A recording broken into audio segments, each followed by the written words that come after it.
The door struck the wall, and a woman was in the room before the Duke of Kirkmore could rise, her hand pressed flat against her own mouth, as though she meant to hold in a scream, her breath coming so fast that the single candle on his writing table shivered and nearly went out. For one long moment neither of them moved. Then she saw him, truly saw him, the tall dark shape of him, unfolding from the chair by the cold hearth, and every scrap of colour left her face. "Forgive me," she said, and the word came apart in the middle. "I did not. There was no light beneath the door. I thought the room was empty." Casimir, 7th Duke of Kirkmore, said nothing for the space of 3 heartbeats, because in that instant he was measuring the whole of the wreck that had just walked into his sanctuary. He had come to Ravenshollow for one night and one night only, to attend a ball he despised, to endure the great crush of Lady Ashcombe's autumn assembly, for the sake of an old debt of friendship, and to slip away before the supper dance to a quiet room where he might sit alone in the dark and be free of the eyes that always followed him.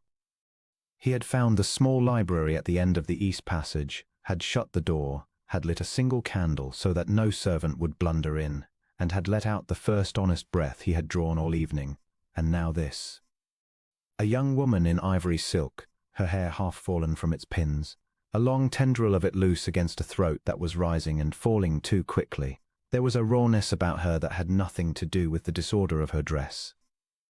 Her eyes were bright and wet and enormous in the candlelight, and she had the look of a creature that has run a long way in the dark and does not yet understand that it has stopped.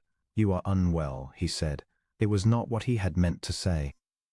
What he had meant to say was that she should leave at once, that a closed door and a single candle, and the two of them alone was precisely the sort of arrangement that ended careers and marriages and lives. But the words that came out of him were the other words, the true ones, because whatever else she was plainly a person in the middle of some catastrophe, and Casimir had spent the better part of his life learning to recognize catastrophe when it came into a room. "I am quite well." She said it with such fierce dignity, standing there trembling, that he almost smiled, and he had not smiled in company for longer than he cared to reckon. "I am perfectly well. I only need a moment. I will not disturb you. I will stand by the window, and you need not attend to me at all." She went to the window. She did not, he noticed, so much walk to it as flee to it, putting the width of the room between them, turning her back to him and setting one gloved hand against the dark glass. Beyond it the gardens of Ravenshollow ran down in black terraces toward the lake, and far off, thin and gold, the light of the ballroom spilled out across the gravel where carriages waited. The music reached them only as a rumour, a suggestion of strings under the floor. Casimir remained standing. A gentleman did not sit while a lady stood, even a lady who had burst in upon him uninvited, even a lady whose presence in this room might, if it were discovered, cost them both everything. He was a man of exacting habits, and the habits held even now. "You are running from someone," he said. Her shoulders went rigid. "I beg your pardon. You came through that door as though the devil himself were 3 steps behind you. You did not stop to see whether the room was occupied. That is not the manner of a lady seeking a quiet corner. That is the manner of a lady who has just seen something she was not meant to see." He paused. "Or someone." For a long moment she said nothing at all. Her breath fogged the glass and cleared and fogged it again, when at last she turned around. The candlelight caught the tracks that 2 tears had left down her face, and she made no move to hide them, and there was something in that, in the plain unashamed grief of it, that struck the Duke of Kirkmore harder than any careful arrangement of feature could have done. "You are very direct, sir, for a stranger. I am told it is my chief fault." He inclined his head, the smallest fraction. "Casimir Vane, I have not, I think, the pleasure of your acquaintance, which is fortunate, for it means I cannot repeat to a soul whatever you are about to tell me." "I was not going to tell you anything." "No," he agreed. "You were going to stand at that window and weep silently until you had command of yourself, and then go back out and pretend that nothing whatever had happened, and you would have done it beautifully, and it would have destroyed you a little more slowly than the truth. I have seen it done. I do not recommend it." She stared at him. Whatever she had expected of the man she had blundered upon in the dark, it had plainly not been this. And Casimir, watching the calculation move behind her wet eyes, The swift instinctive appraisal of whether he was a danger, whether he was a fool, whether he was cruel, felt an old cold thing in his chest shift very slightly, the way a stone shifts underfoot at the edge of a river. "My name is Rowena Marchbanks," she said at last, as though the name were a thing she was setting down carefully on a table between them. "And I have just discovered that the man I am to marry does not love me, has never loved me, and intends to go on keeping the woman he does love in a house in Bath that my dowry is to pay for." The words landed in the quiet room and lay there. Casimir did not move.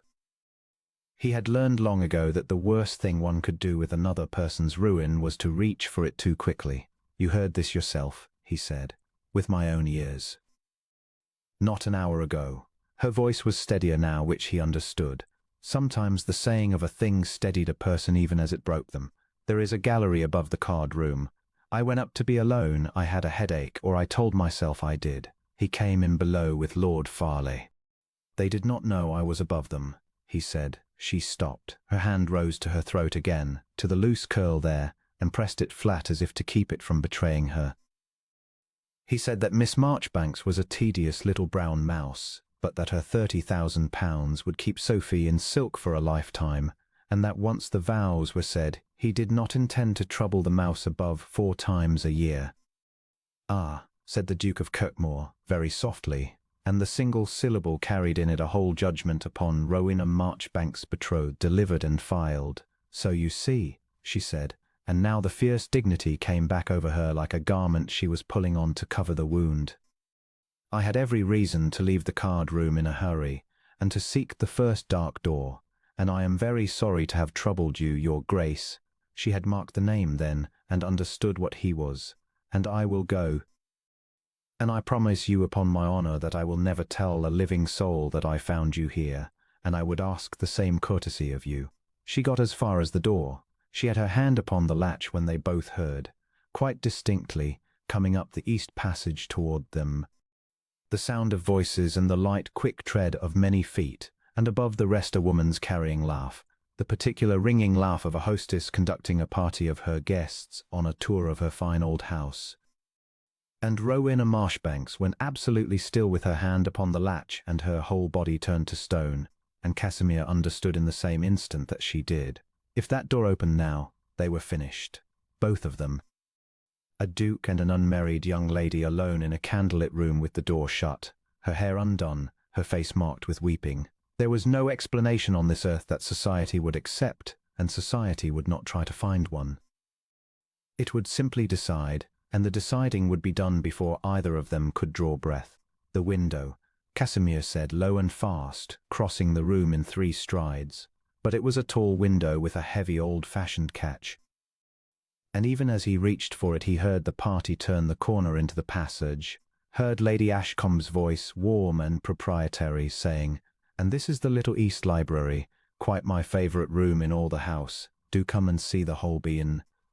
The latch turned under Rowena Marchbanks' frozen hand. Someone was pushing the door open from the other side. Casimir Vane did the only thing a man of honour could do, which was also the thing that would bind his life to hers past all undoing. He did not step away from her. He stepped toward her. He put himself between the opening door and the trembling girl, so that when the light of a dozen candles came flooding into the small dark room and Lady Ashcombe's party stopped dead upon the threshold, what they saw was the Duke of Kirkmore standing close, very close to Miss Rowena Marchbanks, his hand nearly at her waist as though he had that moment caught her, her face turned up to his, the two of them alone in the shut room with a single guilty kill bundle burning behind them. The silence that fell was so complete that Casimir could hear his own pulse. Then it broke, all at once, into 100 whispers, and he knew, with the weary certainty of a man who has watched the machinery of the world turn all his life, that by morning there would not be a drawing-room in the county that did not know the Duke of Kirkmore had been discovered compromising a young lady on the night of Lady Ashcombe's ball. Lady Ashcombe's mouth had fallen open. Behind her, a stout matron in puce had raised a fan to her lips, and above the fan her eyes were very bright with the particular joy of a woman who has stumbled upon a scandal she may retail for a fortnight. And crowded at the door, half a step behind them all, come up from the card room to find his betrothed, stood a fair handsome young man in an excellent coat whose face, in the swimming candlelight, went first white and then a mottled, disbelieving red. So this, thought the Duke of Kirkmore, is the mouse's cat, and he found, looking upon the faithless face of the man who had called Rowena Marchbanks a tedious little brown mouse and meant to spend her fortune on his mistress in Bath, that he was not sorry. He was not sorry at all.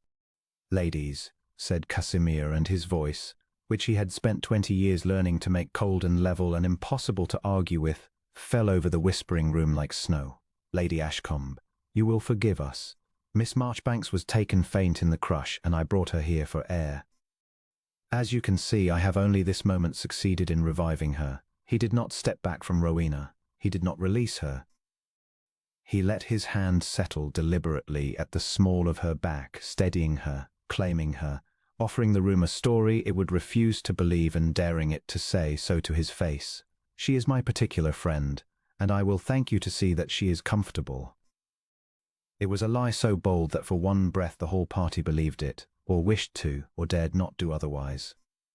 And Rowena Marchbanks, who had been struck to marble, who had every reason in the world to faint or weep or run, did the one thing that decided the Duke of Kirkmore in that moment, that whatever came of this ruinous night he would not let her face it alone.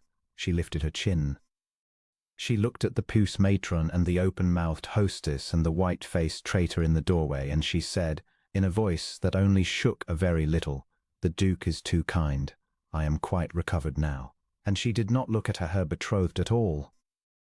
They got her out of the little library in the end, with a great deal of fluttering and fanning, and Lady Ashcombe's hands describing anxious circles in the air. Casimir permitted it. He walked at Rowena Marchbanks's side down the east passage, his hand at her elbow in a grip that the whole trailing party could see, and that dared any one of them to make a remark, and he handed her into the care of a startled Abigail in a small saloon, and only then, when the door had closed upon her white face, did he turn and go back to find the man in the excellent coat. He found him where he had known he would find him, which was hovering just beyond the light, half in and half out of the passage, as men of his stamp always hovered, near enough to the trouble to feel important, far enough from it to run. He was younger than Casimir by a decade or more, fair and well-made, with the kind of handsome open face that women trusted and men who knew the world did not. "Your Grace." The young man attempted to bow that had too much offence in it to be civil. "I do not think we have been introduced. My name is Mr. Julian Ware, and Miss Marchbanks is my betrothed." "My betrothed, sir. I should be glad to know what precisely has happened here." "Should you?" said the Duke of Kirkmore. "I find her shut in a dark room with a man twice, with a man of your reputation, sir, and I am told there is talk already spreading through the house." "And you are told," Casimir repeated, and there was something in the flatness of it that made Mr. Julian Ware's mouth close. "You are told a great deal, I have no doubt. You are a young man who likes to be told things. Let me tell you one." He came a step nearer, and Mr. Ware, who was not a coward exactly, but who had never in his easy life stood so close to a man who was not afraid of him, gave a little back. "Miss Marchbanks was taken ill. I assisted her. That is the whole of it, and it is the account you will give to any person who is impertinent enough to ask you, because it is the account most flattering to your own dignity. A man whose betrothed faints and is helped by a duke may still be pitied. A man whose betrothed is discovered, that is another matter, is it not? So you will be wise, Mr. Ware. You will be very wise and very quiet, and you will keep whatever tale you are burning to tell behind your teeth, until we had the chance to speak, you and I, at a more convenient hour." He had said it to buy time, to buy Rowena Marchbanks a night's grace, no more, so that she might not have to stand in that house another hour and be stared at. He had not, when he said it, formed any plan beyond the next 12 hours. He was not a man who acted without a plan, and it unsettled him, going down the great stair afterward and calling for his carriage, to realize how thoroughly he had acted without one tonight. But some part of him, some old buried part that he had thought long dead, had known the shape of the thing the instant the door struck the wall. He had known it as a man knows weather. There was no undoing what had been seen. Society had looked into that room and made its ruling, and by the customs of their world there were only two ends to such a ruling. The lady was ruined, cast out, whispered into a grey spinsterhood in some seaside town, or the gentleman married her, and the whisper turned, over a season or two, into nothing worse than a slightly scandalous romance. Those were the two roads. There had never been a third, and Casimir Vane, 7th Duke of Kirkmore, who had sworn upon a bitter grave 11 years ago that he would never marry again, who had built his whole guarded solitary life upon that vow, sat in his dark carriage as it rolled away from Ravenshollow and understood, with a calm that surprised him, that he had already chosen the second road. He had chosen it in the library, when he stepped toward her instead of away. The townhouse on Grosvenor Street received him at 2 in the morning as it received him every night, silently, correctly, with a single footman waiting and a fire banked low in the study and no one at all who would ask him where he had been. He had arranged his life so.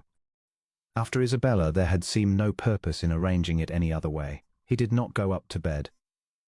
He sat in the study with a glass he did not drink and looked into the low fire and thought about the impossible young woman in ivory silk who had said, with 2 tears bright on her face, "I am perfectly well." He had heard those words before, in that exact defiant tone, from the only other person he had ever loved. Isabella had said them at the last, when they both knew she was dying, when the whole house smelled of the physician's useless tinctures, and she could no longer lift her own hand to his. "I am perfectly well, Casimir. Do not look at me so." It had been the bravest lie he ever heard, and it had ruined him for the hearing of it ever again, and tonight a perfect stranger had said the very same words in the very same voice, and something in the Duke of Kirkmore that had been frozen solid for 11 years had cracked clean across. He did not sleep. In the grey hour before dawn he wrote 3 letters. The first was to his man of business, Mr. Ferris, instructing him to attend at 10. The second was to his aunt, the Dowager Lady Cranley, who was the only living creature of whom Casimir stood in the smallest awe, and the only one whose countenance could make a scandal respectable, begging the favour of her presence at 11. The third letter he wrote and burned and wrote again, and it was the shortest of the 3 and cost him the most, and it was directed to Miss Rowena Marchbanks at the address he had extracted, with some difficulty, from a reluctant Lady Ashcombe. It said only this: "Madam, I am aware of the position in which the events of last night have placed you, and I hold myself entirely to blame for it, since it was my hand the company saw and my presence that condemned you. I do not ask you to trust me, for we are strangers, and you have lately had cause enough to distrust the promises of men. I ask only for the honour of half an hour of your time, at whatever place and in whatever company you choose, that I might lay before you a remedy. If you would rather never see my face again, you have only to say so, and I will devote myself instead to silencing the talk by other means. But I would beg you to hear me first. Kirkmore." He sealed it and gave it to the footman and told him to wait for a reply, and then he went and stood at the window of his study and watched the light come up grey over the London rooftops, and he was more afraid than he had been in 11 years. Mr. Ferris came at 10 and went away pale, having been instructed to investigate, quietly and thoroughly, the affairs of one Mr. Julian Ware of Ware Hall in Somerset, with particular attention to any establishment the gentleman might keep in the city of Bath, and to the true state of his fortune, which Casimir suspected was a good deal thinner than his coats. The Dowager Lady Cranley came at 11 and did not go away pale, because nothing in 3/4 of a century had ever made the Dowager Lady Cranley pale. She came into his study on her ebony stick, seated herself in the best chair, fixed her nephew with an eye like a hawk's, and said, "Well, you have done something. I have not seen you send for me before noon since your father died, so you have done something quite spectacular. Out with it." So he told her.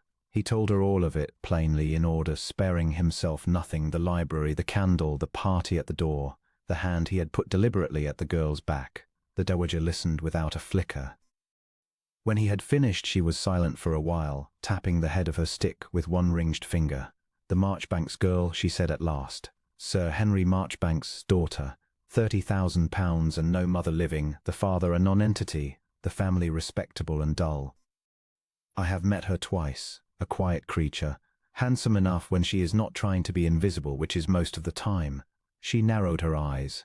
And you say the Ware boy has a woman in Bath. I say the girl heard him say so, in as many words, and I believe her. Of course you believe her. You always did have a weakness for the ill-used. It is the great flaw in your character. She studied him. You mean to marry her? It was not a question, so he did not answer it as one. I mean to offer. Whether she will have me is another matter. She has spent an evening learning what the promises of ambitious young men are worth. I would not blame her for wishing never to hear another. You are not an ambitious young man. You are a rich old duke, which is an entirely different animal and a great deal safer. The dowager thumped her stick, once, decisively, upon the carpet. Good. It is high time. You have been a ghost this 11 years, and I am weary of dining with a ghost. Isabella was a lovely creature, and I mourned her truly, but she has been dead a long while, Casimir, and you buried a great deal more than her in that vault, and it is time some of it was dug up again. She rose, refusing his hand. Bring the girl to me before the wedding. I will make her respectable if I have to freeze half of London to do it. And Casimir, he waited. The old woman's face for one unguarded instant was not hard at all. Do not let this one say I am perfectly well to across a sick bed and leave you nothing. Marry her, and then have the courage to love her while she is here to be loved. That is the whole of the wisdom I have gathered in 73 years, and I give it to you for nothing, which is more than it cost me. She went out. And the Duke of Kirkmore stood a long time in his empty study with his aunt's words settling into him like stones dropped into a deep well, and it was the middle of the afternoon before the footman came back at last with a single folded paper in his gloved hand. It was very short. Your Grace, I will hear you. Tomorrow 11 at my father's house with my Aunt Frances present. I promise you nothing but a hearing. R. Marchbanks. He read it 3 times. Then he folded it and put it into the breast of his coat, against the place where the letters that muttered were kept, and for the first time in longer than he could remember the Duke of Kirkmore found that he was looking forward to the morning.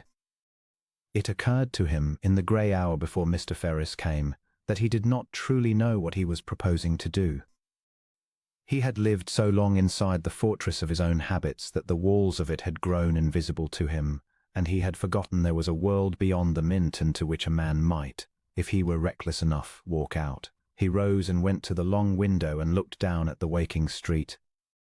At the milk cart and the crossing sweeper and the first clerks hurrying to their desks, ordinary people leading ordinary lives, marrying and quarrelling and forgiving and going on. And he tried to remember when he had last counted himself among them and could not. 11 years is a long time to be a monument to one's own grief. Casimir had not meant to become one. In the first raw season after Isabella, he had merely wished to be let alone, and being a duke he had found it easy to arrange. The world does not press its comforts upon a man who owns half a county and answers letters in 3 cold lines. And then the being let alone had become a habit, and the habit had become a character, and the character had become, at last, a kind of prison whose door he had bricked up so thoroughly that he had ceased to believe there had ever been a door. And now a candle and an accident had knocked a hole clean through the wall, and through the hole came light, and he did not know whether he was more terrified of the light or of the thought of the wall being sealed again. He thought of Rowena Marchbanks standing at the window in her ruined silk, lifting her chin at a room full of people who had come to destroy her. He thought of the fierce grey steadiness of her eyes. He thought, and this was the thought that decided him past all recalling, that he had spent 11 years being careful, and that being careful had kept him precisely, exactly wholly alone, and that a woman who could stand up so straight in the wreck of her own life was not a woman to be careful of. She was a woman to be worthy of. He turned from the window. When Mr. Ferris knocked he was ready, and gave his orders in a voice that had, though the man of business could not have said why, some new thing in it that had not been there the week before. In the 3 weeks between the offer and the wedding he saw her but 4 times, and each meeting was a small correction to the portrait he had begun to draw of her, so that by the last he understood how little he had known when he asked for her hand, and how little that lack of knowing now troubled him. The first visit, he came to discuss the settlements, and had expected, he was ashamed of it afterward, that she would leave such matters to her father and her aunt, as young ladies were bred to do. She did not. She had read the papers herself, every clause of them, and she questioned him upon 2 points with a clear directness that would not have disgraced Mr. Ferris, and when he had answered her she was satisfied, and said so, and it was only then, watching the relief go across her face, that he understood what the questioning had been about. She had been betrayed once by a settlement drawn to swallow her whole. She would not walk blind into a second. He told her, gently, that he had settled the whole of a jointure upon her that was hers absolutely, tied to no condition and revocable by no man living. Hers if he died the day after the wedding, hers if they never spoke a word to one another again. And he watched her read it and go still, and heard her say low, "You need not have done that," and answered, "I know." That is rather the point of it, and saw her understand him, and saw the thing in her grey eyes ease a very little further. The second visit she was not at home to him, having been called to a tenant's sickbed, her father's tenant, an old woman with no claim on her at all, and he waited.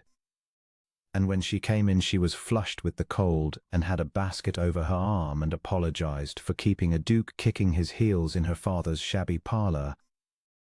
And he said that he had passed a very pleasant half-hour reading the spines of her books and forming opinions of her character from them, and she laughed, surprised, and asked what opinions, and he told her, and one of them was true and made her flush, and one of them was outrageous and made her laugh again, and he went away that afternoon aware that he had begun, without in the least meaning to look forward to making her laugh. The third and fourth visits, he could scarcely afterward recall the substance of, only the growing ease of them.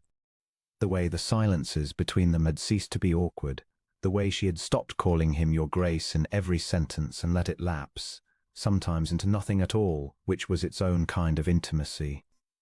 He noticed she had a habit, when she was thinking, of pressing one finger to her lower lip. He noticed she disliked being thanked and grew brusque under praise. He noticed a great many things, and stored them up, in the way of a man beginning against all his intentions to fall in love, and did not yet know that was what he was doing. The morning of the wedding his valet, who had shaved him in silence through 11 years of grey mornings, found his hands unsteady arranging the cravat, and Casimir looked at him in the glass and said dryly, "Compose yourself, Perry, it is only a wedding." Men have survived them. But he understood, dressing, that the whole household had been holding its breath for a fortnight over this astonishing thing their master was about to do, and when Perry said with sudden feeling, "We should make the Queen of Sheba welcome if she brought you back to us, Your Grace, and I speak for all below stairs," Casimir found he could not answer at once, and only said at last, "Thank you, Perry," in a voice not quite his own. He had married before. He remembered his first wedding as a golden blur, a boy of 22, half drunk on his own happiness, certain nothing could ever go wrong. This was not that. This was a man who knew exactly how thoroughly the world could go wrong, standing up to be married a second time with his heart in his mouth, and no golden certainty anywhere. And yet as he waited at the head of the aisle he found the fear had a different shape than he expected. It was not the fear of loss. It was the fear a man feels at the edge of a high place he means nonetheless to leap from, the fear that is half terror and half exhilaration, the fear that means one is, at last, alive. The house on Half Moon Street was smaller than he had expected and shabbier, the drawing-room a little worn at the edges, the carpet faded in a bright oblong where a window let the sun fall. It told him something, that room. It told him that Sir Henry Marchbanks was a man who kept up appearances at some cost, and that £30,000 settled upon a daughter represented very nearly the whole of what such a family had, which made the ambition of Mr. Julian Weir uglier by a degree, and Rowena Marchbanks's ruin, if it were allowed to stand, a colder thing. She received him standing, with a small fierce grey-haired lady beside her whom she introduced as her aunt, Miss Frances Marchbanks, and who looked at the Duke of Kirkmore as a terrier looks at a much larger dog it fully intends to bite if the dog steps wrong. Casimir approved of her at once. Rowena herself was pale and composed and had put up her hair very smoothly, as though smoothness of hair were a kind of armour, which he supposed it was. In the plain light of morning, without the disorder of tears and candle shadow, she was not the wreck he had seen the night before. She was a quiet, self-possessed young woman of perhaps 24, with a wide clear brow and a mouth made for firmness, and steady grey eyes that met his and did not fall. "Your Grace," she said, You wished to speak to me. Please sit, my aunt will remain. I would not have it otherwise, said Casimir and sat. He had rehearsed nothing, which was unlike him. He found, looking at her, that rehearsal would have been an insult. So he told her the truth instead, which was the one currency he suspected she would accept. Miss Marchbanks. By this hour the story of last night is in 100 houses, and by tonight it will be in 1,000, and no denial of mine or yours will pull it back. I have lived long enough in the world to know how these things run. There are 2 roads out of a room like the one we stood in. On one road you are ruined, through no fault of your own, by an accident of a candle and a door, but ruined all the same, and the world does not much trouble itself over fault. On the other road you are the future Duchess of Kirkmore, and the same tongues that would have destroyed you spend the next 12 months pretending they always knew there was a great romance between us. He paused. I am here to offer you the second road. I am asking you to marry me. Miss Frances Marchbanks made a small, strangled sound. Rowena did not move. You do not know me, she said. No. You saw me for the first time yesterday, in the worst hour of my life, weeping in a strange room. You know nothing of my temper, my faults, I might be a shrew, your grace. I might be extravagant or dull or false. You are offering to bind your name and your title and your whole life to a woman you have known for the length of one conversation, to spare me a scandal that is as much your doing as mine. That is not a bargain. That is a man throwing himself on a fire to save a stranger, and I will not let you do it out of guilt. Casimir looked at her for a long moment. And then, and it astonished him as much as it astonished her, he told her the rest of the truth, the part he had told no living soul, not even the dowager. You said something to me last night, he said quietly. You stood at that window, and you were shaking, and there were tears on your face, and you said, I am perfectly well.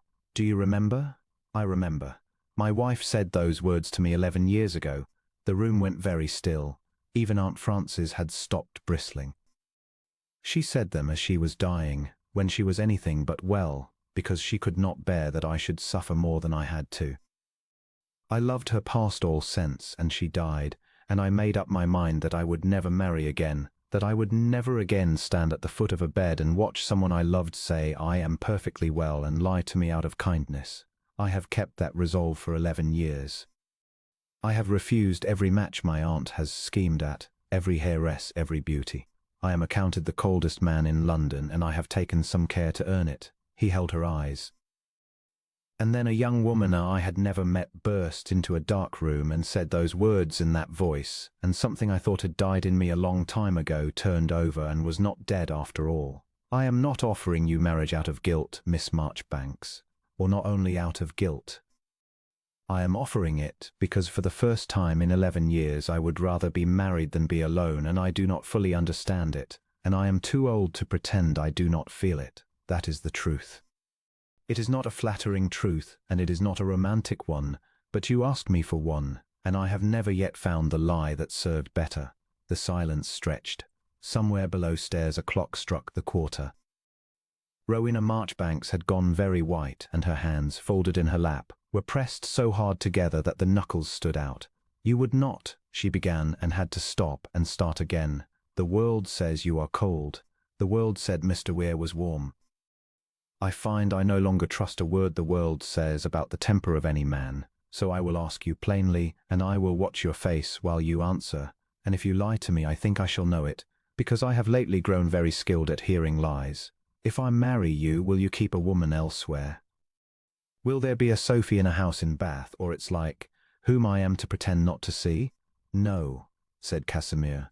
Will you shut me in a great house in the country and forget me, and come to town for your pleasures and trouble me? How did he put it? 4 times a year. The Duke of Kirkmore's jaw tightened, but he did not look away from her. No, I have been alone 11 years, Miss Marchbanks. I did not seek a wife in order to acquire a fresh sort of solitude. If you marry me, you will not be a mouse kept in a cupboard. You will be the Duchess of Kirkmore, mistress of everything I have, met at my own table every morning of your life. Whether you will come to want more of me than that, I cannot promise, for that is not in my gift or yours to command. But you will never be forgotten in a corner. Upon that you have my word, and I have not given my word lightly in a very long time. She looked at him. He let her look. He did not fidget, did not fill the silence, did not press. He had learned, over a long guarded life, the great power of simply enduring another person's scrutiny without flinching, and he endured hers now, and he found that he did not mind it, that he wanted her to look until she was satisfied. "Aunt Frances," Rowena said at last, without turning her head. "What do you think?" The little grey terrier of a woman had been watching the Duke through the whole of it with narrowed eyes. Now she spoke, and her voice was dry as a stick. "I think, child, that in 40 years of watching men lie to women in drawing rooms, I have never once seen a man tell a woman he does not fully understand his own heart. They always understand it perfectly, the liars. It is the honest ones who are confused." She sniffed. "I do not say marry him. I say I have not caught him in an untruth, and after Mr. Ware, that is a novelty I confess I find refreshing." Rowena almost smiled. It was gone as quickly as it came, but Casimir saw it, and it did something to him. "I need a day," she said. "You have offered me my whole life in the space of an hour, Your Grace, and I will not answer it in an hour. Give me until tomorrow."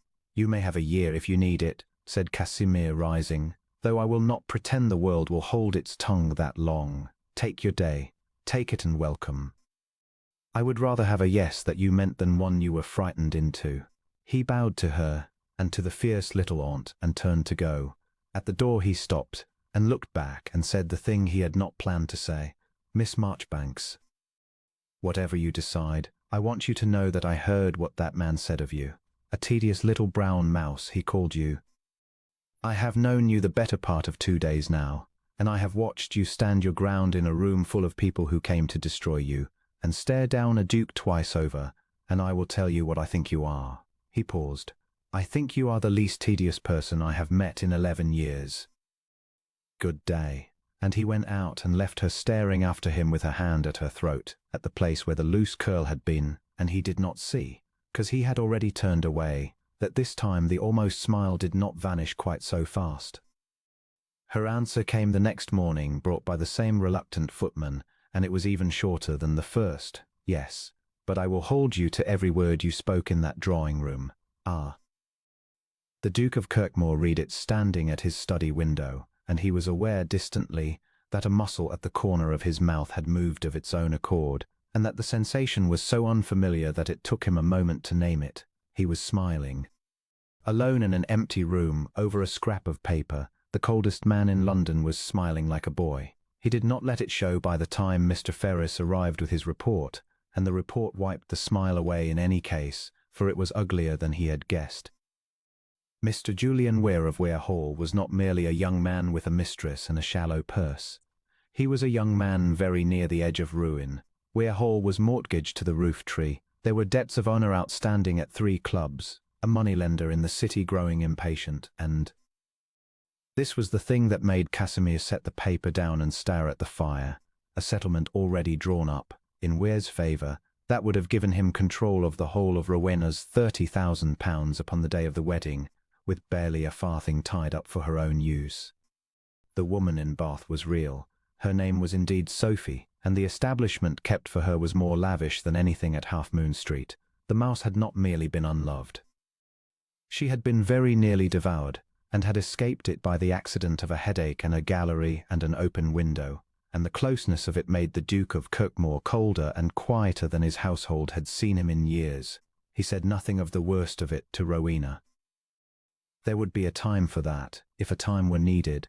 A woman lately betrayed did not require every degree of the betrayal itemized for her the week she was recovering from it.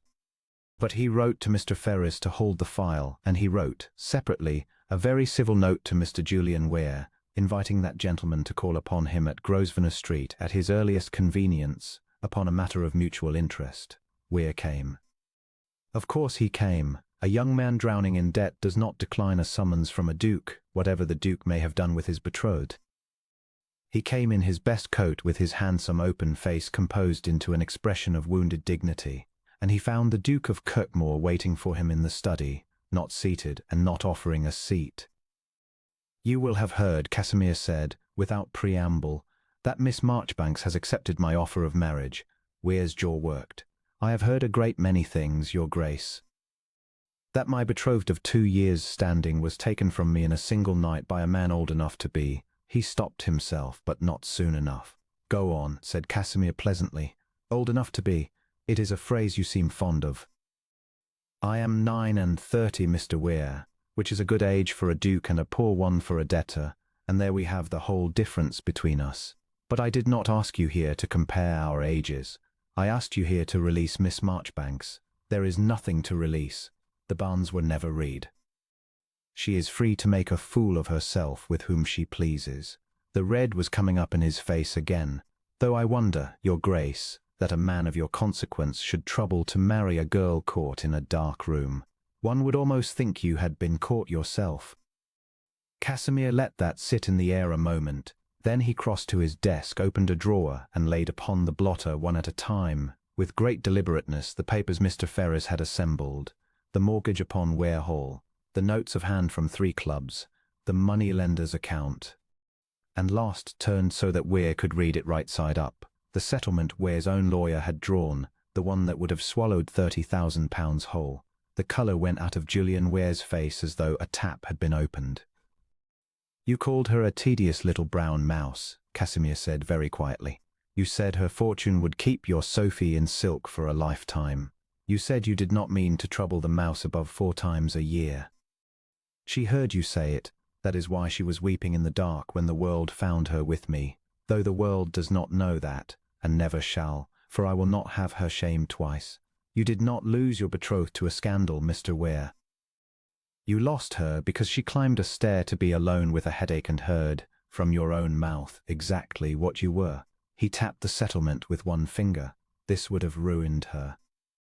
You would have spent her fortune and shut her in the country and forgotten her, precisely as you boasted. And I find, Mr. Weir, that I take that rather personally, though I could not have told you why a week ago. Weir's mouth opened and closed. What do you mean to do? Nothing, said Casimir. That is the beauty of it. I mean to do nothing at all. I shall not call you out. You are not worth the powder, and I will not have Miss Marchbanks' name attached to a duel. I shall not ruin you, though I could do it before dinner. I shall simply do nothing. These debts are your own. This ruin is your own. The Sophie in Bath is your own. And I wish the 2 of you very happy, for you deserve one another to a nicety. You will crawl back to Somerset, and you will go down slowly, as such men do, and in a year no one will remember your name. And in 5 no one will believe you were ever within reach of £30,000, and a woman worth 10 times that sum. He gathered the papers, unhurried, and returned them to the drawer and shut it. But you will do one thing before you go. You will write Miss Marchbanks a letter releasing her from any understanding between you, in the plainest terms, and you will make it gracious, because a gracious letter costs you nothing and an ungracious one will cost you a great deal, for I keep that drawer locked, and I keep it forever. Do you understand me, Mr. Weir? Julian Weir understood him. He wrote the letter that afternoon at Casimir's own desk, under Casimir's own cold eye, and it was as gracious a letter of release as ever a faithless man was made to write, and when it was done he was shown out. And the Duke of Kirkmore stood at the window and watched him go down the steps into the grey street, a smaller man than he had come in, and felt no triumph in it, only a weary satisfaction, as at a task done properly. It was not, in the end, so much a humbling as a quiet extinguishing. But Casimir had lived long enough to know that for men like Julian Weir, to be made irrelevant was the deepest wound the world could deal them, and he was content to let the world deal it. They were married 3 weeks later, quietly at St. George's, on a bright, cold morning at the very end of October. The Dowager Lady Cranleigh sat in the front pew in grey silk, and dared any soul present to look sideways at the bride, and no soul dared. Aunt Frances wept, which surprised everyone, including herself. Sir Henry Marchbanks gave his daughter away with the dazed air of a man who cannot quite believe his luck, and is afraid to examine it too closely lest it vanish, and Rowena came up the aisle to him in a gown of ivory silk. She had chosen ivory again, deliberately, he understood.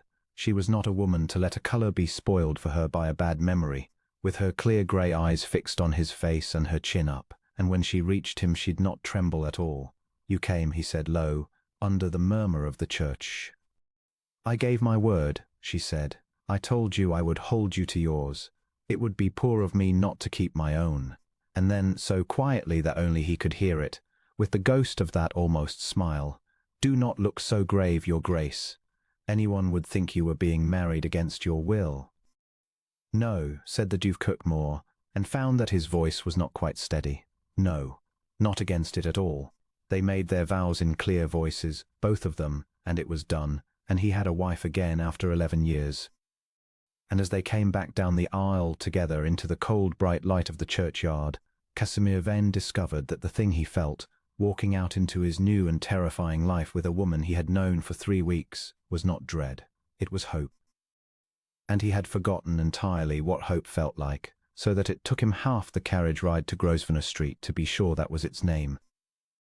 They went down to Kirkmoor for the winter, to the great grey house on the Yorkshire moors that had been in his family for 400 years, and had not held a mistress in 11 of them. Casimir watched his new wife with a wariness he could not quite put down, waiting. He understood this about himself only later, for the marriage to reveal itself as the bargain it had begun as, for the warmth of the wedding to cool into the polite arrangement he had feared and half expected. He had promised her she would not be a mouse in a cupboard. He had not promised, could not promise, that they would be anything more to one another than two people who shared a name and a table and were civil. It did not go as he expected. Very little about Rowena Marshbanks. Rowena Vane now, Duchess of Kirkmoor, went as he expected. She did not shrink from the great house, she took it on. Within a fortnight she had learned the names of every servant from the housekeeper down to the boy who blacked the boots, and their histories besides, and which of them had a mother ailing in the village, and which a son gone for a soldier. She found the room where Isabella's things had been shut away 11 years before, and she did not touch it, did not presume, but came to him one evening and asked, gravely and without the least awkwardness, what he would wish done with it, whether he would have it kept as it was, or opened, or given to some use, and he found himself telling her about Isabella, haltingly at first and then not haltingly, more than he had told any living soul, while the fire burned down and the wind came off the moor and rattled the old casements. She listened the way she had listened in the drawing-room on Half Moon Street, with her whole grave attention, and she did not weep prettily or say the soft useless things, and when he was done she said only, "Thank you for telling me. I think, if you will let me, I should like to leave the room as it is a while longer and open it when it is you who wishes it, and not before." And he had gone up to bed that night feeling as though a weight he had carried so long he had forgotten its shape had shifted, a very little, upon his shoulders. She read voraciously, which pleased him, for he had a great library and no one to share it. She rode badly at first and then well, for she was not too proud to be taught. She had a dry wit that came out when she forgot to be careful, and it caught him off guard again and made him laugh, actually laugh aloud, in a way that startled the footman and, he suspected, gave rise to a great deal of astonished talk below stairs, and she was kind. That was the thing he had not been prepared for, the thing that undid him more surely than beauty or wit could have done. She was kind in the way that cost something, the unshowy way. When old Mrs. Hartley, the housekeeper, fell ill of a fever after Christmas, it was the Duchess who sat up with her 2 nights running unasked, and would not be dissuaded.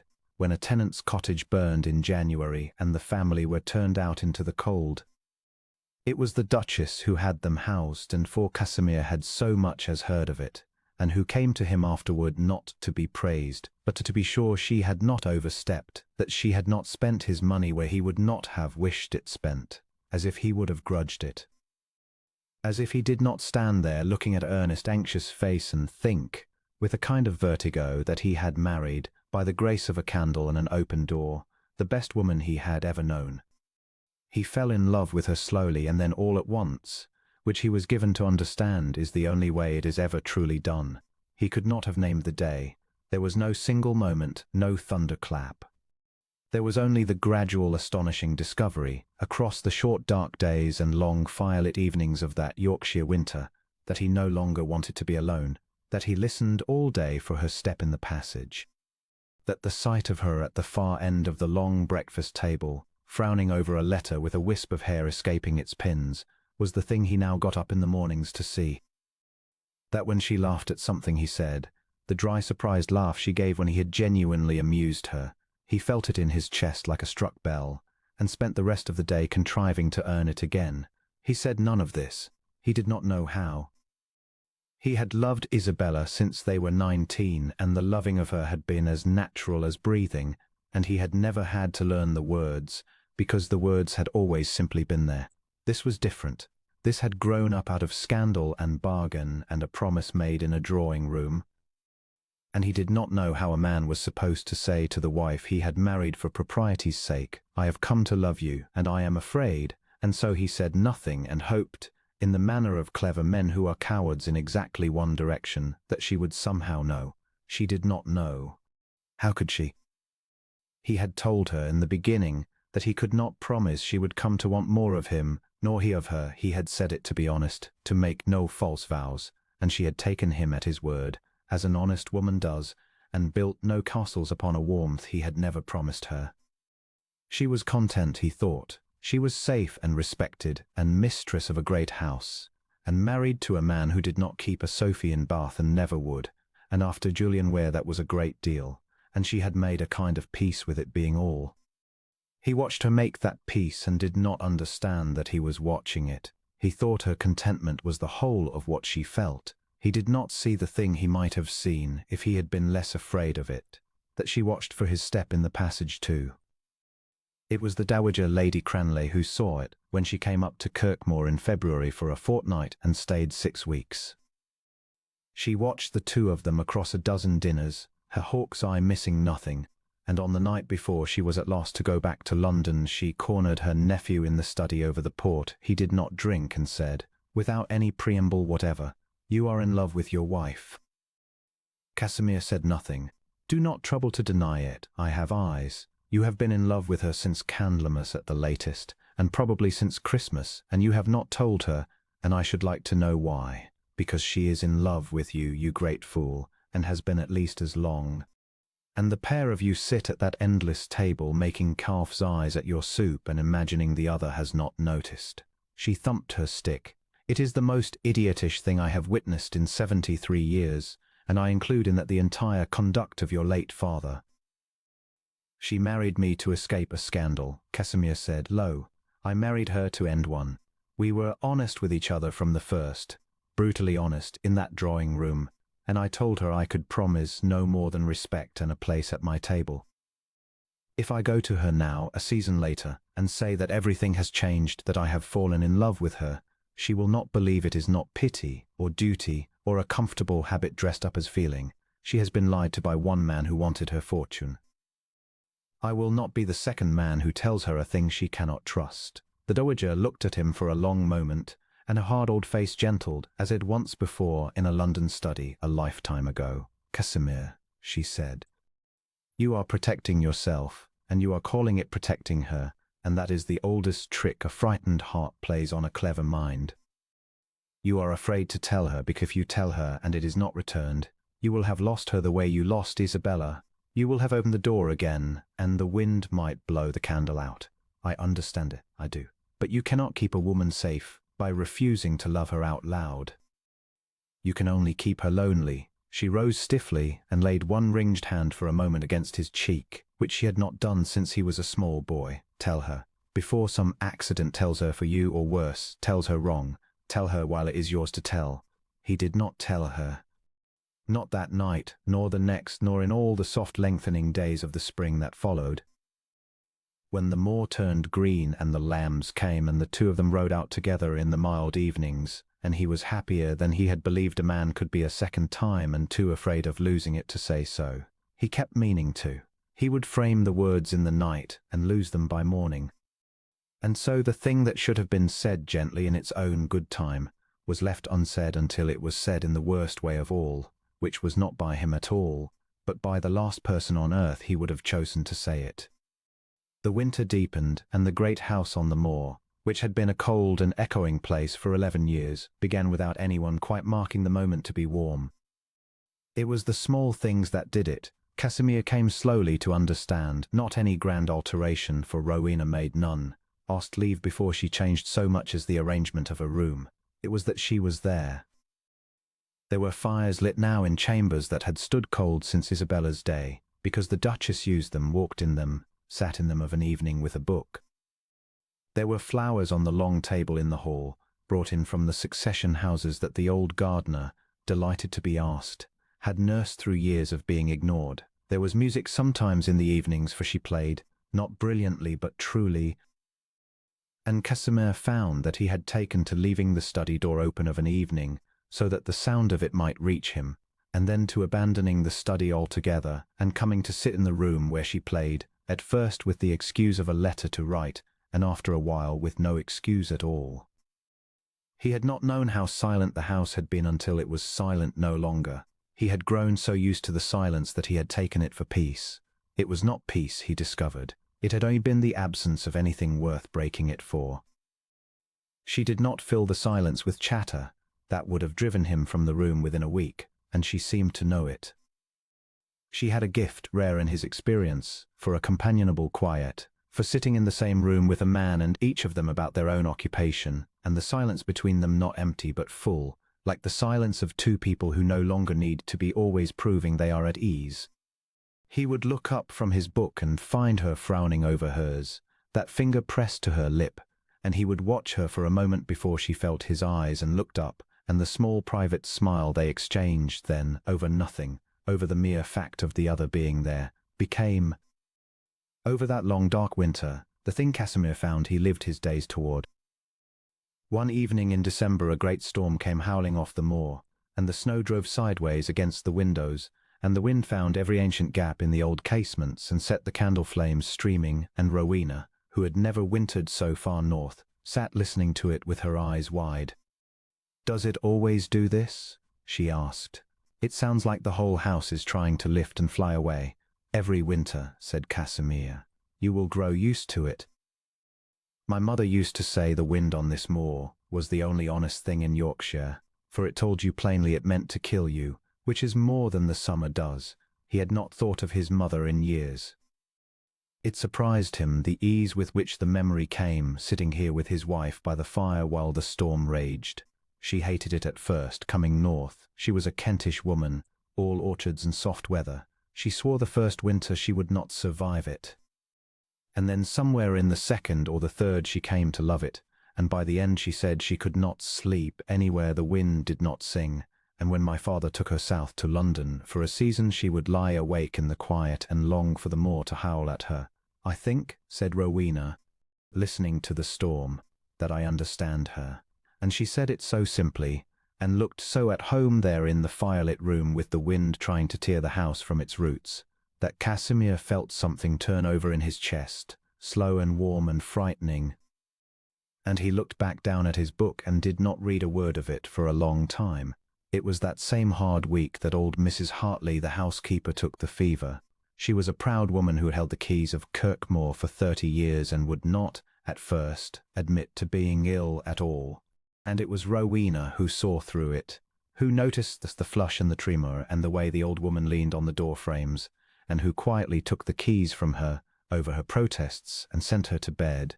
And then, when the fever climbed in the night and the physician could not come through the snow, sat up with her herself.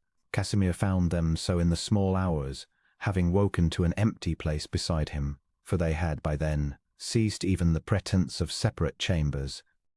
Though nothing had been said of it, it had simply come about, gently, in the way of two people growing toward one another in the dark, and he had risen and gone looking half alarmed, and found his wife in the housekeeper's plain little room, in her wrapper, with her hair down her back, wringing out a cloth in cold water and laying it on the old woman's brow, and murmuring to her low, the sort of nonsense one murmurs to the very ill and the very frightened, that all was well, that she was not alone, that the morning would come.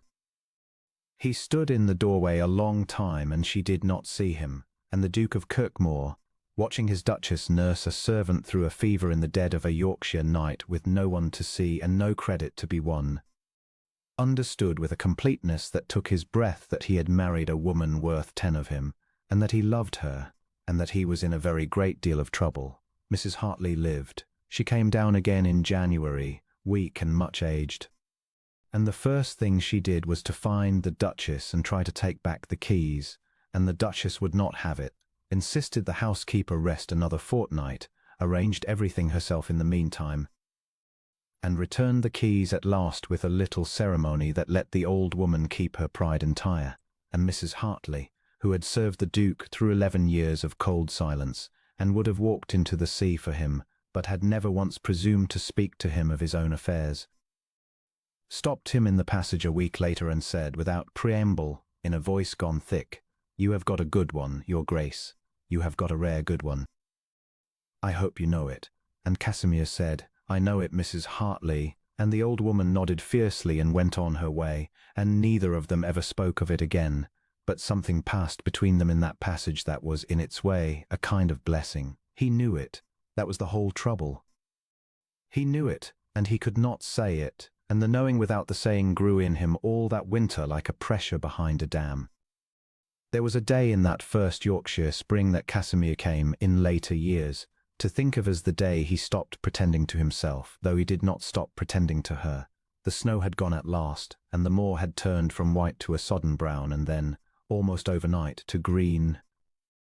And the lambs had come, and one raw bright morning Rowena had asked, a little diffidently, whether she might ride out with him to see the high pastures, for she had heard the shepherds speak of a place where the whole of the dale opened below like a map, and she had never seen it. He had taken her. He had meant it as a small courtesy, and it had turned into one of the finest mornings of his life, for she rode better now, having practiced all winter without complaint, and she was not afraid of the height nor the wind.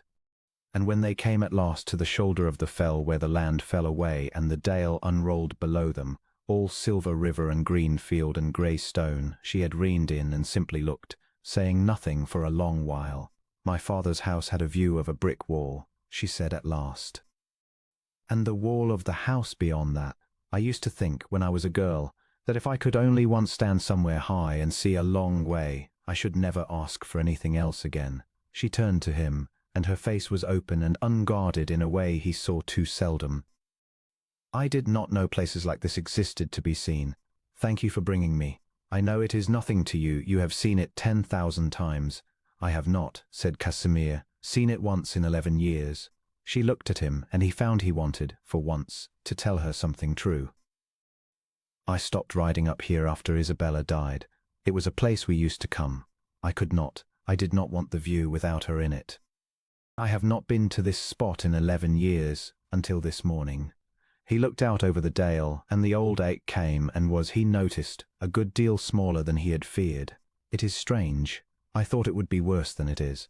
I thought it would be like walking into that room of hers. But it is not. It is only very beautiful, and I am glad to be here, and I am glad." He stopped, and made himself go on, though he stopped short of the whole of it.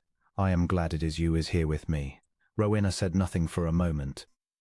Then she reached across the small distance between their horses and laid her gloved hand, very briefly, over his where it rested on the pommel, the first time he realized that she had ever touched him of her own accord, outside the necessities of a hand into a carriage or an arm through a doorway.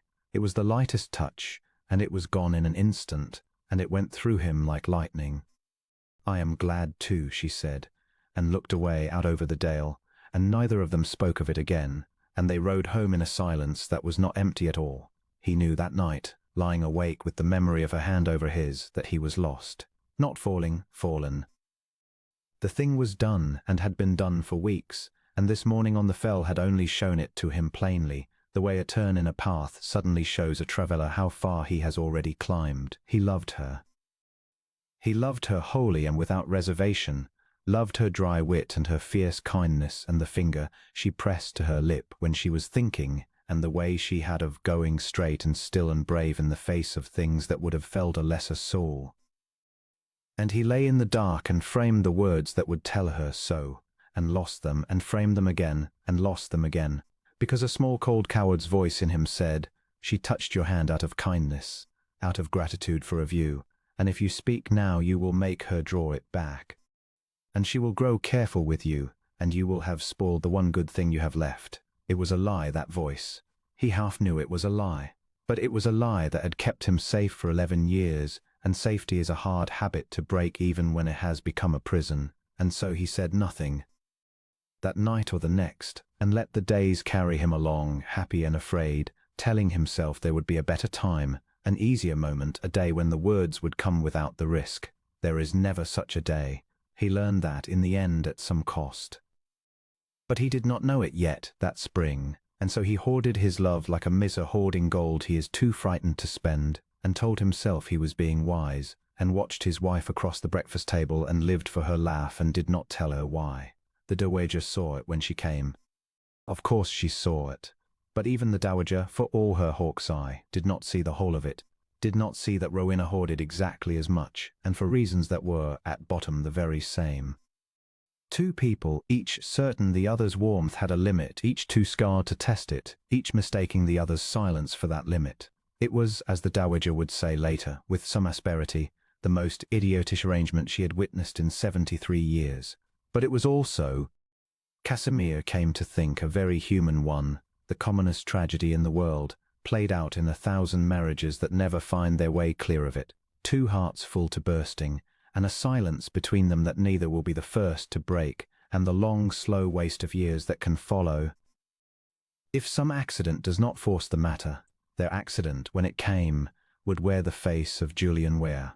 But that was still some weeks off, on the far side of that green and secret spring, and in the meantime the Duke of Kirkmore was, without ever once saying the word aloud, as happy as he had ever been in his life, and as much a fool as he had ever been, and the two things sat side by side in him and did not trouble one another in the least.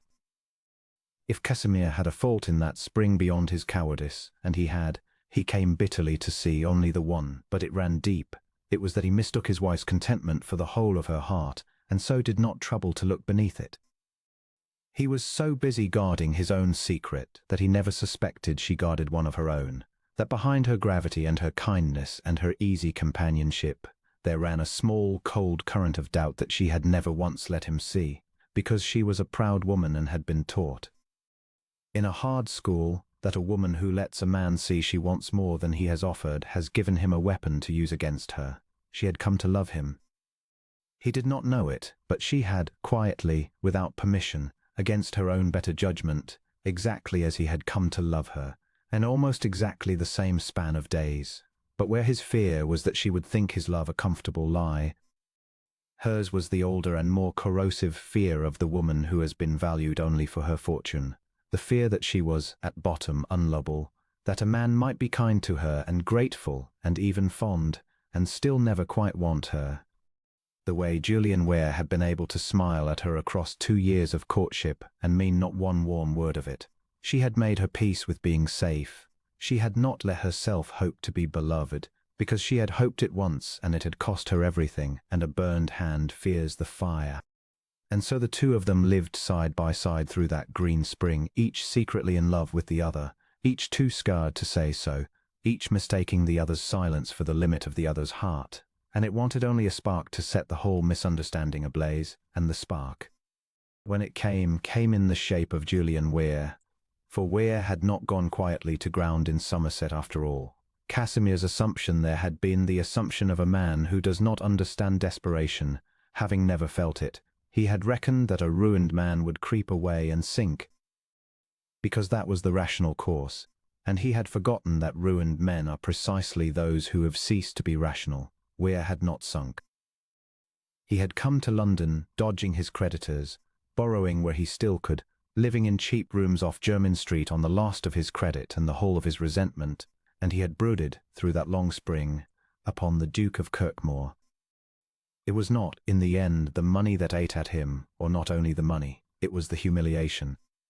He had stood in a duke's study and been made to write a gracious letter of release under a cold eye, and he had crawled out a smaller man, and he had never forgiven it, and in the way of small vain men his grievance had grown in the dark until it filled his whole horizon.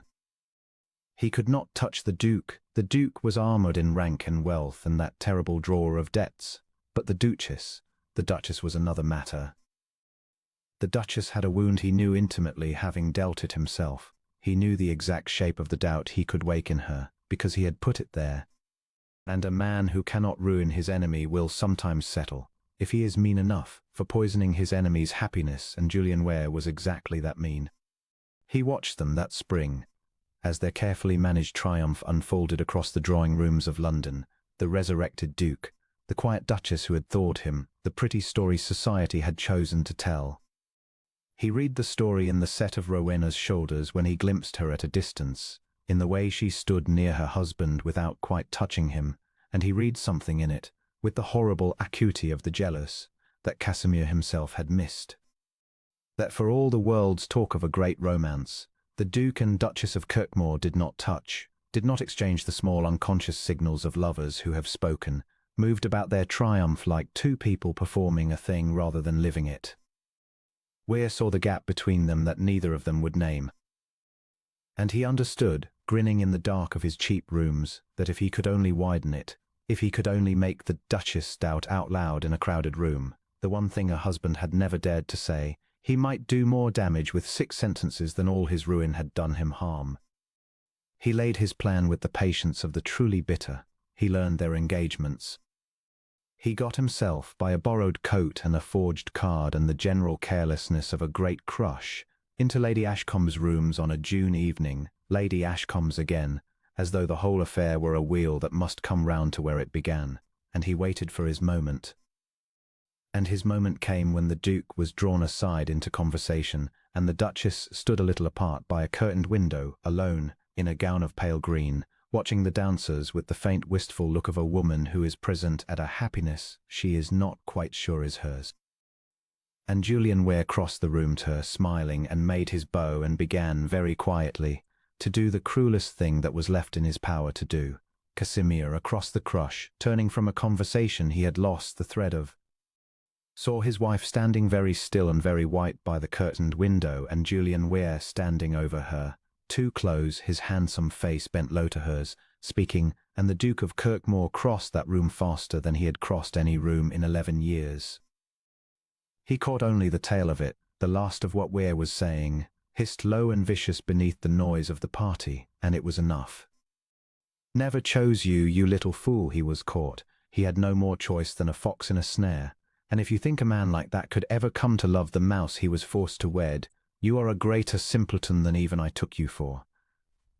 Go on. Ask your Grand Duke straight out whether he loves you, and watch his face, and then tell me I lied. He pities you, that is the whole of it. He has always only pitied. That will do, said Casimir. He said it quietly, but there are men whose quiet is louder than another man's shout, and the whole corner of the room went still. Julian Weir straightened and turned, and his face, when he saw who stood there, went through several colours in quick succession and settled on a defiant grey. Your Grace, I was only paying my respects to an old friend. You were doing nothing of the kind, and we both know it, and I have the drawer to prove it. Casimir did not raise his voice. He put himself deliberately at his wife's side, and he felt her trembling, and it turned something in him to iron. You are drunk, Mr. Weir, and you are desperate, and you have come to a party to which you were not invited to say cruel things to my wife, because it is the lost power you imagine you possess. It is a small, mean, spent little power, and you have used the last of it now. Go home. But the damage was done, and Casimir saw it done, saw it land in his wife's face, and could not call it back. For Weir had asked the one question, the poisoned question, the question Casimir had been too much a coward to answer for 6 months. Ask your Grand Duke whether he loves you. And watch his face. And now Rowena was looking up at her husband with her clear grey eyes gone wide and stricken and full of a doubt he had put there himself by his silence, as surely as Weir had put it there with his malice. And Julian Weir, going drunk and ruined and with nothing left to lose, delivered his last stroke over his shoulder, loud enough for the nearest dozen to hear. He has never once told you he loves you, he said, Julian Weir, in all these months. Not once. Ask yourself why, Duchess. A man says it if he feels it. Even I said it, and I was lying. And he laughed an ugly laugh, and was gone into the crowd, and left the truth of it hanging in the air like smoke. Rowena said nothing. She stood very straight and very white, and she let Casimir take her home. And she said nothing in the carriage, nothing at all, though he could see in the passing lamplight that her hands were clasped hard in her lap in the old way, the way they had been clasped in the drawing-room on Half Moon Street when she asked him whether there would be a Sophie in Bath. He should have spoken then. He knew it. He framed the words 100 times in the dark carriage and lost them 100 times, because they were too large, too late, and he did not know how to begin them, and so he said the small cowardly thing instead. You must not mind him. He is a broken man who wished to break something in return. Yes, said Rowena, I am sure that is what it was. And that was all she said, and it was worse than any accusation, and the Duke of Kirkmore lay awake the whole of that night, knowing he had let the moment pass, and not knowing how to reach back and seize it. The days that followed were the worst the Duke of Kirkmore had known since the year Isabella died, and in some ways they were worse than that, because grief at least is clean, and this was not clean. This was a wound he had dealt his wife by his own silence and could not seem to bind up, though he stood over it, watching it bleed day after day. He tried to speak. He must in fairness to himself be granted that much. The morning after Lady Ashcombe's he came down early, meaning to find her at the breakfast table alone, and to say the whole of it, plainly, before his courage failed, and found her already there, composed, pouring his coffee with a steady hand, greeting him with a good morning so gentle and so guarded that the words died in his throat. One does not, he found, burst out with I love you to a woman who has just handed one the cream and asked, evenly, whether one means to ride out before the rain. The moment would not open. He watched for it all through that stilted meal, and it did not come, and he went out at last, having said nothing and hating himself. He tried again, 3 days on, in the carriage coming home from a dinner, in the dark and the privacy of it, and got as far as Rowena about what Weir said, before she cut him off, gently but with a finality he had not the courage to override. Please, she said, looking out the window at the passing lamps, please do not. There is nothing you need explain. I understand our situation perfectly well, and I have always understood it, and I would rather we did not. I would rather we left it where it is. It is easier so, and he heard in that easier the whole weary armor of a woman protecting herself against a hope she dared not entertain, and he understood that she had taken his hesitation, his fumbling opening, for the reluctant preamble to a kindness, for a man about to say gently, I am fond of you, and I am sorry he hurt you, but you must not imagine, and that she was sparing them both the humiliation of hearing it said. She thought she was letting him off. She thought she was being brave, and he could not find the words to tell her that she had it exactly backward, that the thing she was so bravely refusing to hope for was the plain truth he was choking on, because every path to the saying of it now ran straight through her own careful defenses, and to force it he would have to make her hope, out loud, and risk being disbelieved, and he was afraid. That was the whole of it, stripped bare. He was semi-vain, who feared no man, was afraid of one grey-eyed woman's disbelief, because if he laid his heart before her and she looked at it and said, I cannot trust that, he would have nothing left to offer her and nowhere left to stand. The Dowager Lady Cranley saw all, of course. She saw it at her own dinner table a week later, watching the two of them be exquisitely, miserably polite to one another over the fish, and she said nothing then. But she followed her nephew into the library afterward on her ebony stick and shut the door with her own hand and turned upon him a face he had not seen her wear since his father's funeral. You did not tell her, she said. No, he said it first. The drunkard. He said the thing you would not say, and he said it as a lie, and now she believes the lie because you have not had the courage to give her the truth to set against it. The old woman's voice was low and terrible. Do you know what you have done, Casimir? You have let the worst man either of you ever knew become the authority on your own heart. She looks at you now and hears him. Every silence of yours proves him. You have made a false man's malice into the truest thing in your marriage, and you have done it out of a cowardice you have dressed up so prettily as consideration that you have half convinced yourself it is a virtue. I know it, he said low. God help me, I know it. Do you imagine I do not know it? I lie awake with it. I come down every morning meaning to end it, and the moment will not open. She will not let it open. She has walled herself off so completely that there is no. Then break the wall down. The dowager struck the floor with her stick so hard the fire irons rang. You are a duke, not a curate. You have knocked down worse things than a frightened woman's pride. You stepped in front of an opening door for her when you had known her the length of one conversation. You told me so yourself. You were rather proud of it. And now, when she is your wife and you love her past all sense, you cannot step across a breakfast table. She came close to him, and her old face, which had been terrible, crumpled suddenly into something worse, into grief. I have not many years left, Casimir. I should like in one of them to see you happy before I die. I saw it once, and it was taken from you, and I've watched you turn to stone this 11 years, and I cannot. I find I cannot bear to watch you turn to stone again with your happiness sitting at the far end of your own table, close enough to touch, dying of your silence.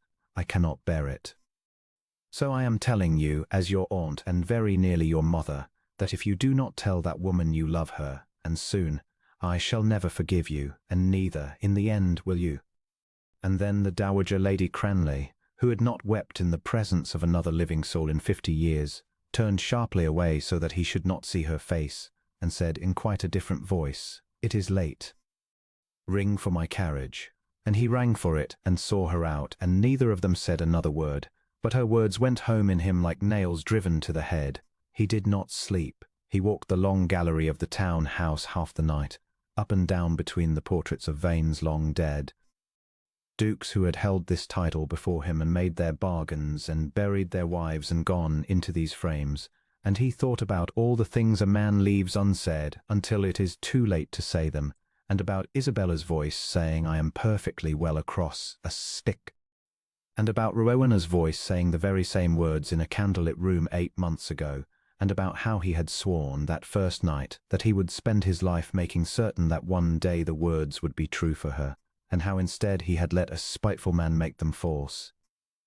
Had let her become a woman saying she was perfectly well and lying out of pride, exactly the wound he had married her to heal. Somewhere in the grey before dawn he stopped in front of the portrait of his grandfather, the 5th Duke. A hard, cold man by all accounts, who had died estranged from everyone who might have loved him, alone in this very house, and Casimir looked up at that hard, cold face and saw, with a jolt of pure horror, his own. He did not sleep at all, but when the morning came, he had made up his mind, and unmade it, and made it up again a dozen times, and he was still afraid as he had ever been of anything, when he heard that grey June evening her step at the library door, and turned, and saw her standing in the doorway with her chin coming up in the old brave way, arming herself against him. He did not know in that moment that she had come to do the very thing he had lacked the courage to do, that Rowena, who had been reached for all her life by men who wanted her fortune and never her, who had every reason on earth to keep her hurt behind her teeth as she had been taught, had instead gathered up the whole of her courage to cross the distance he could not. He only saw her stand there in the doorway and arm herself, and he braced for whatever gentle withdrawal she had come to make. "I must ask you something," she said, in a voice that shook only a very little, "and I must ask you to answer it honestly, as you answered me once before, because I find I cannot go on as we are. When Mr. Weir said what he said, that you had never told me you loved me, and that a man says it if he feels it." She stopped. Her chin came up in the old brave way, and it broke his heart to see her arm herself against him. "I have thought about it every day since, and I have tried to be sensible, and I have told myself that ours was a bargain, and I knew it for a bargain, and it is unjust of me to want it to be more. But I find I do want it to be more. I have wanted it to be more for a long time, and I am tired of pretending I do not, and so I am going to ask you plainly, and I am going to watch your face, and if the answer is no, if you are fond of me and grateful and pity me, but do not love me, then I would rather know it and grieve it and live with it than go on guessing." She drew a breath. "Do you love me, Casimir? Or was he right?" And the Duke of Kirkmore, who had faced down society and silenced ballrooms and stared unflinching into other men's ruin, found that he could not speak at all, for a moment that seemed to him to last a year. The Duke of Kirkmore stood in his library and could not make a sound, and he saw his silence land in her face, saw her read it as the answer she had dreaded, saw the light in her clear grey eyes begin to go out, and it was the sight of that, of the hope dying in her because he was too much a coward to speak, that at last broke the thing in him that had been frozen since the night a candle guttered in a dark room. "Do not," he said, and his voice came out rough and strange, "do not look like that. Do not let me put that look on your face. I cannot bear it." He crossed the room to her. He did not touch her yet. He had not earned the right, and he knew it. He stood before her, and he made himself say the words he had been too afraid to say for 6 long months, and they came out of him clumsily, without grace, because he had never learned this second language of the heart and was speaking it now for the first time in his life. He was not right. He was never right. He is a small, false man who wanted your money, and I am a great fool who wanted nothing but you, and could not say so, and let him say it for me wrong, and I have watched you grieve over his lie for a fortnight, and known it was my own cowardice that gave the lie its teeth. Rowena. Listen to me, because I have never said this aloud, and I do not know that I will say it well. He drew a breath that shook. I love you. I have loved you since Christmas, since before Christmas, since a night in Yorkshire when you asked me what I would have done with a dead woman's room, and I understood that I had married someone with more kindness in her than I had met in 11 years. I did not tell you because I told you at the very start that I could promise no more than respect, and I was afraid that if I came to you a season later and said everything had changed, you would think it pity or duty, or a comfortable lie after the lie another man told you. I was afraid of being the second man who told you a thing you could not trust. So I said nothing, and I told myself I was protecting you, and my aunt told me to my face that I was only protecting myself and keeping you lonely, and she was right. She is always right, and I have wronged you with my silence more deeply than Weir ever wronged you with his words. Rowena had gone very still. There were tears standing in her eyes, but they had not fallen, and she made no move to hide them, exactly as she had made no move to hide them the first night, and Casimir understood, looking at her, that this was the thing he had loved from the very beginning. The plain, unashamed courage of her, the refusal to pretend. I married you to end a scandal, he said. That is true, and I will not unsay it, because we swore in that drawing room never to lie to one another, and I will not begin now. But I would marry you tomorrow if there were no scandal in all the world. I would marry you if you had £30,000 or 30 pence or nothing but the gown you stood up in. I would burst into a dark room after you and let all of London find us and count it the best fortune of my life. You are not a mouse. You were never a mouse. You are the whole of my heart, and I have been too great a coward to tell you, and I am telling you now, and I am asking you, not to forgive me. I have no right to ask that yet, but only to believe me. That is all. Only believe that this one time, a man is telling you the truth. The tears fell then, both of them at once, down the same tracks he had seen by candlelight 8 months before. But her mouth, her firm mouth made for firmness, was trembling into something that was not grief at all. You are certain, she whispered. You are certain it is not. It is not pity, it is not duty, it is not habit. It is the plainest, truest, most frightening thing I have felt in 11 years, and I would stake my life and my name and my soul upon it. And I have never staked any of the 3 lightly. He took her hands then, at last, the hands that had been clasped so hard, and he unfolded them gently between his own. Ask me every day if you must. Ask me across the breakfast table for the next 40 years. I will answer you the same every time. I love you, Rowena. I love you there. It is easier the second time. I begin to think I shall grow tedious with it. And Rowena Vane, Duchess of Kirkmore, who had been called a tedious little brown mouse by a man who wanted only her money, laughed, the dry, surprised, whole-hearted laugh he had spent a winter learning to earn, even as the tears ran down her face, and she said, Tedious, Your Grace. You are the least tedious person I have met in my whole life, which were, very nearly, his own words given back to him, and he understood that she had kept them all this time, had held them close the way he held close the letters that mattered. And the knowing of it finished what her question had begun. He drew her in, and she came, and for a long while there was no need of any words at all, and the grey June evening deepened to blue around them, and the great house that had held no mistress and no love for 11 years held both at last. They talked half that night, really talked for the first time, with nothing held back and no armour worn. 2 people who had been secretly in love for the better part of a year, and had each been so busy hiding it that they had never discovered the other was doing the same. She told him things she had never told anyone, how she had gone up the gallery stair that first night not merely with a headache but half sick with a foreboding she could not name, some instinct that the thing she was walking into was wrong. How she had heard Julian Weir's voice from below and known, before he had said 3 words, that her whole future was about to come down around her. How she had fled through the dark house not knowing where she ran, only that she had to be somewhere the world could not see her weep, and had put her hand on the first door that had no light beneath it. "And it was your door," she said, wondering, her head against his shoulder in the firelight. "Of all the doors in that great house, I ran to yours. I have thought about that so often. If I had turned left instead of right in that passage, if I had tried the next door along, then I should have spent the rest of my life a monument to a grief 11 years stale," said Casimir, "and never known what I had missed, which is a mercy, for I could not have borne to know it. Do not think of the doors you did not open. You opened mine. That is the only fact that signifies, and I mean to be grateful for it every day I am given." He told her, in his turn, the things he had held back, the whole of what Mr. Ferris had uncovered, the settlement that would have swallowed her fortune whole, the true depth of Weir's ruin. He had spared her the worst of it in the beginning, when she was raw.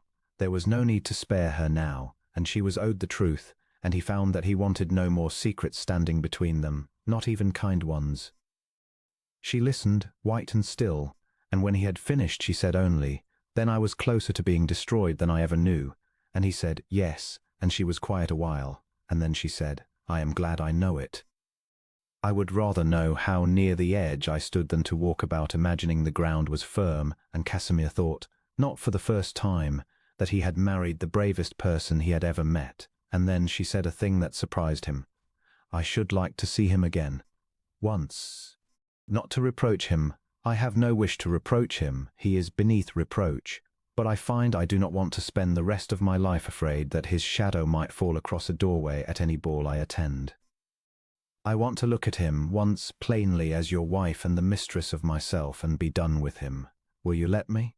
Casimir looked at her a long moment.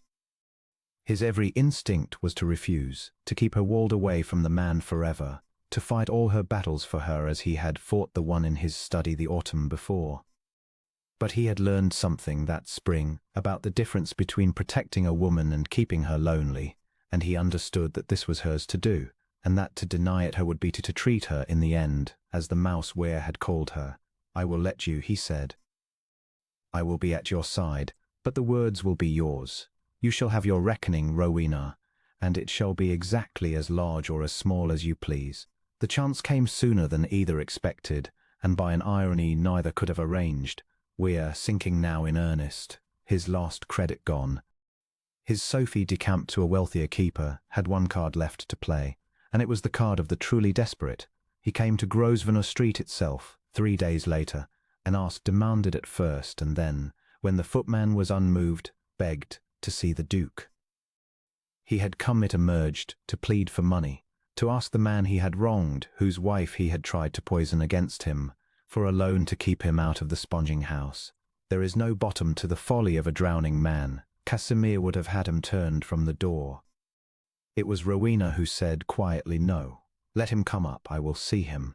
So Julian Weir was shown into the drawing-room, expecting the Duke, and found instead the Duchess, Rowena Vane, seated composed and unhurried in a chair by the window, in a morning gown of dove grey, her hands folded, her clear eyes level, and the Duke standing behind her chair, silent, one hand resting on its back, present but yielding the ground to her as he had promised. And whatever Weir had come prepared to say died on his lips, for this was not the weeping girl of the gallery, nor the white-stricken woman of the ball. This was a duchess in her own house, entirely at her ease, looking at him as one looks at a thing one has decided to be finished with. "Sit down, Mr. Weir," she said. "No, you need not. This will not take long enough to trouble a chair." He did not sit. He stood turning his hat in his hands, and the sight of it, the fine, handsome, faithless face gone haggard, the good coat grown shabby at the cuffs, the whole ruin of him standing in her drawing-room begging, was, Casimir saw, exactly what she had come for, and it gave her no cruel pleasure, which was why she deserved it. "You came to ask my husband for money," Rowena said. "I know, because it is the only thing that could have brought you here, and because I have at last learned to read you, Mr. Weir, which I never could when I imagined I loved you. You are going to be refused." I want you to understand why, and I want it to be I who tells you, because 2 years ago you stood in my father's parlor and told me you loved me, and it was a lie, and I believed it, and it very nearly cost me my whole life. So I have earned, I think, the right to say a true thing to you in return. She rose then, and stood, and she was not tall, but she filled the room in a way the tall handsome man before her had never once managed. You called me a tedious little brown mouse. You meant to take my fortune and forget me in the country, and you did me by that cruelty the single greatest kindness of my life, for you sent me weeping through a dark house to a door I would never otherwise have opened, and behind it I found the man I was meant to spend my life beside. So I do not hate you, Mr. Weir. I cannot. I owe you too much. But I will not save you, and my husband will not save you, and you will go out of this house and out of our lives, and you will never trouble either of us again. And when you are old and alone and reckoning up what you threw away, I want you to remember that you had it in your hand, all of it, and you let it go for silk gowns and a house in Bath. Good day. The footman will see you out. And Julian Weir, who had come to beg, went out without a word, because there were no words, and the door closed behind him. And Rowena Vane stood very straight in the middle of the room for a moment longer, and then let out a long breath and turned, and found her husband looking at her with an expression she had never seen on his face before. "What is it?" she said. "Nothing," said the Duke of Kirkmore, and his voice was rough. "Only that I have spent 20 years learning to silence a room, and I have just watched you do it in a morning gown with your hands folded, and I find I have a great deal still to learn from my wife, and the whole rest of my life to learn it in, and I am, Rowena, I am so very glad." And he crossed the room and took her in his arms, and this time there was no candle, no open door, no watching world, only the two of them and the quiet, and it was enough, and it was theirs. They did not go back to the little season. There was nothing left in London they wanted, and a great deal in Yorkshire they did, and so they went home to the moors, to the green miles and the long light evenings and the wind that sang in the old casements. And the great grey house received its Duke and Duchess back the way a garden receives rain. They opened Isabella's room together in the autumn, when at last it was Casimir who wished it, and not merely Rowena who allowed it. They did it quietly, on a still afternoon, letting the light in through windows that had been shuttered 11 years, and Casimir stood among the covered furniture of his first marriage and found that the grief, when it came, was not the black drowning thing it had once been, but something gentler, worn smooth. A sorrow he could hold in his hand and set down again. He told Rowena more of Isabella that afternoon than he had ever told anyone, the good and the ordinary both, the way she had laughed, the way she had bullied him out of his sulks, the small human truth of her, which he had kept locked in that room with her gowns, because to speak of her had seemed a kind of losing her twice. And Rowena listened and asked gentle questions, and grieved with him for a woman she had never met, and jealousy did not enter into it at all on either side, for there is room in a whole heart for more than one love, and the loving of the dead takes nothing from the living unless one lets it. They made of the room a bright morning room in the end, where the Duchess kept her books and her letters and her work-basket, and in time other things besides, a low chair, a cradle worked in the same dark vein oak as the great bed upstairs, small soft things folded in a drawer. And the room that had been a tomb became the warmest in the house, and Casimir, coming into it of a winter morning to find his wife at the window with the low sun on her hair, thought sometimes that Isabella, wherever the good dead go, would not have grudged it, would have been glad even, for she had been a generous soul, and had made him promise once, at the very last, that he would not spend his life in mourning, a promise he had broken for 11 years and mended at the 11th hour, by the grace of a candle and an open door. The Dowager Lady Cranley came up for the harvest that first year and stayed through Christmas, and pronounced herself, for the first time in 74 years, entirely satisfied. She demanded only to know why it had taken her idiot nephew half a year to say 4 words a sensible man says in an afternoon, to which Casimir replied that he had needed the practice, and that he now said them so often his wife had begun to charge him a forfeit for repetition, which was true. The old woman lived to see a great deal that gladdened her, in the years that followed, and when at last she died it was at Kirkmore in the best bedchamber with her hand in Rowena's, the two of them having become over the seasons A formidable and devoted alliance that ran the whole of the Duke's world between them, and let him imagine he ran it himself, which is the truest happiness a man of his temper can know. Of Julian Ware they heard almost nothing more.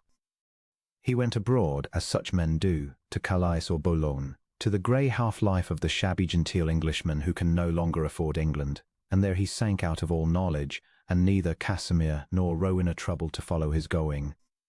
He had reached for the last mean power he possessed, the power to poison a happiness he could not share, and he had very nearly succeeded, and in the end he had failed, because the thing he tried to poison had proved truer and deeper than his poison. Casimir did not gloat. He had watched the man beg in a drawing-room and be sent away by the woman he had scorned, and there was nothing in the memory to gloat over, only a distant, weary something almost like pity. For Ware had held in his careless hand the best fortune life offers a man, and had weighed it against silk and vanity and found it wanting, and there is no drawer of debts, no ruin a duke can engineer, that could match the sentence such a man carries in himself. To have been within arm's reach of a woman like Rowena, and to have wanted her money instead of her, and to live out his years knowing it, that was punishment enough. Casimir was content to leave him to it. The years came on gently at Kirkmoor. In the second spring of their marriage there was, in time, a small hand that slipped into the Duke's great one on the moor path in the long light evenings, and learned from him the names of the birds and the way of the wind, and a small coat hung on a peg door too low for any grown person to reach, and a small voice in the mornings that could bring the coldest man in England down a great staircase 2 steps at a time, to the scandal of the footman and the secret joy of every soul below stairs. The great grey house that had stood silent so long was silent no more. It rang now with the sounds a house is built to hold. And Casimir Vane, who had thought all such sounds gone out of his life forever, learned to move through his days in the middle of them like a man who has come in out of a long cold and cannot quite believe the warmth is real, and reaches out now and then to touch it and finds that it is. He grew, if anything, less cold as he grew older, which astonished all of London and scandalized none of it. The coldest man in England had thawed clean through, and everyone agreed it was the doing of the quiet grey-eyed Duchess whom nobody had noticed until a Duke stepped in front of a door for her, and everyone was right, and the Duke was always the first to say so. He never troubled to correct the pretty version society had settled on, the great romance, the resurrection, the buried Duke brought back to life by love. It was near enough the truth, and the truth that was nearer still belonged to no one but the two of them, and they kept it, the way they kept the memory of a single candle in a dark room, close and private and theirs. He said it, in fact, said the whole of it, or as much of it as ever needs saying, on their 10th anniversary, standing at the window of the morning-room that had once been a tomb, with his wife's head against his shoulder, and the moor going gold in the low autumn light, and the small sounds of the house drifting up from below. Rowena asked him then, as she still asked him every so often, not from any doubt any longer, that had gone years ago, but simply because she liked to hear it, and because he had never once in 10 years refused her, "Do you love me, Casimir?" And the Duke of Kirkmoor looked down at the woman a candle and an open door had given him, the woman he had stepped toward instead of away from in the one great, brave, cowardly instant of his life, the woman who had run weeping through a dark house in the worst hour of her own life and burst, all unknowing, straight into the best of his, and he answered her as he had answered her 10,000 times, and would answer her 10,000 more, without hesitation and without fear, for he had long since forgotten how it had ever felt to be afraid of the words. "With the whole of my heart," he said, "since the night you told me you were perfectly well, and I knew, God help me, that I would spend the rest of my life making certain that one day it would be true. And it was true. It had been true for years. It would be true, in that warm and firelit house upon the high wild moors, for all the long years that were left to them, and there were many, and they were good, and they were, every single one of them, more than enough.